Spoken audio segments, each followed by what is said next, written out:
First of all, what was the most memorable match that you've been involved in? I think looking back now, obviously beating Bayern Munich for Norwich in Munich, I think we're still the only English club that ever won in the old Olympic Stadium there. So that was, to go there and to win as a small little provincial sort of club, excuse me, was great. So that obviously stands out. And then obviously my debut against Liverpool was obviously one that you always remember as a player. In terms of being a fan, who was the team that you were supported growing up? I was a West Ham supporter and still am to this day. So, yeah, fond memories of going and watch West Ham from when I grew up. And in terms of your earliest football memory, do you have one? No, I think it was just really going to watch West Ham play. I think they were my sort of earliest things, and watching people like Trevor Brooking, who was the sort of star for West Ham at the time, and so that really my memories are there are more of West Ham and watching them. And footballing heroes? Trevor Brooking was certainly one to me, and then during your time you sort of we're fortunate to come across different people, and obviously Glenn Hoddle became a sort of a hero as well. So yeah, there was so many good players around, but Trevor Brooking was my first one. Who was the best player you ever played with? I'd probably have to say Glenn Hoddle. Ozzy Ardiles was fantastic as well, and there were so many good players in that side, and same even going into Norwich days. But I think Glenn was probably 20 years in advance of his time, and I think if he'd have been playing in the game today, he would have been a world superstar. And in terms of managers, your most memorable manager or favourite manager that you've played under or coached?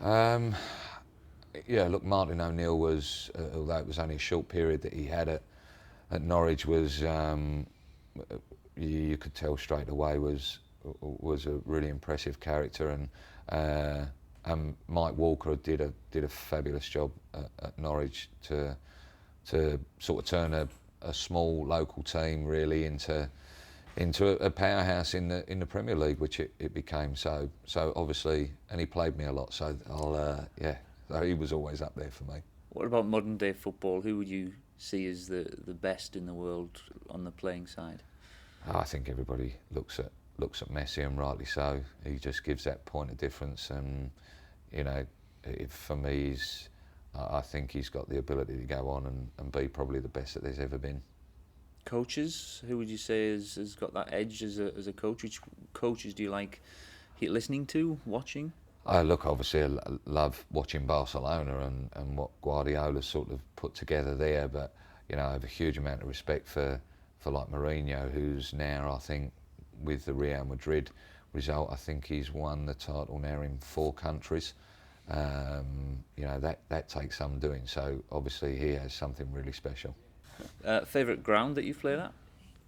For atmosphere was Anfield, was always Anfield. Great atmosphere there, and I was fortunate to sort of play at the Bernabeu as well, which was amazing, and the Nou Camp. So, Nou Camp I didn't actually get on the field apart from the warm-up. I was sat on the bench, but certainly in England it had to be Anfield. And in terms of opposition, do you have a club that you enjoy coming up against? Yeah, I used to enjoy playing against Man United, I must admit. It was it was a great place to play, and always seemed to do all right against him. So we had a good record against him for Norwich until the last sort of couple of years. But no, it's a special place as well. And who was the toughest opponent you've ever come across? I'd probably have to put Graham Souness in that and say that he was the toughest opponent in terms of physical opponent, but could play as well, and probably the best player I've played against that was something special as well was Paul Gascoigne. Best friend in football? Fortunate to have a few, You know, see Mark Bowen, who's now the assistant coach at QPR. I've known him a long time, and Chris Sutton as well. But yeah, there's a lot of people that I must admit sort of come across and still sort of speak to this day. What is your ambition for Sydney FC?